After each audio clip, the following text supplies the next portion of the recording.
Hello guys, তোমরা দেখছো বং স্টাইট।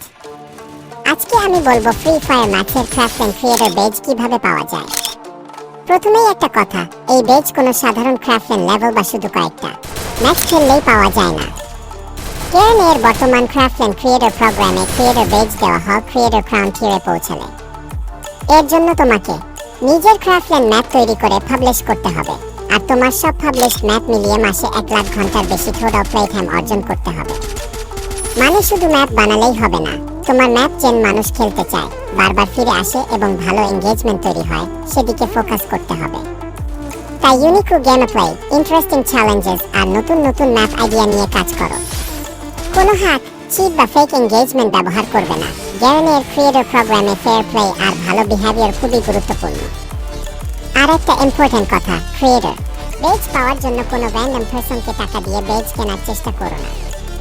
Official craft and creator প্রোগ্রামের মাধ্যমে এলিজিবিলিটি তৈরি করতে হবে। তাই গাইজ, যদি তোমাদেরও ক্রাফট এন্ড ক্রিয়েটর হওয়ার স্বপ্ন থাকে, আজ থেকেই একটা ভালো ম্যাপ বানানো শুরু করো। ভিডিওটা হেল্পফুল হলে একটা লাইক দিও, আর এমন ফ্রি ফায়ার ম্যাচের নতুন কন্টেন্ট পেতে বংস্টার কে সাবস্ক্রাইব করে দিও। যদি ম্যাপ বানাতে না জানো, তাহলে ক্রাফট এন্ড ম্যাপ কি করে বানাবে তা নিয়ে পরে একটি লং ভিডিও ওর মাধ্যমে বলে দেব। আমি হলাম বংস্টার, আবার একদিন দেখা হবে।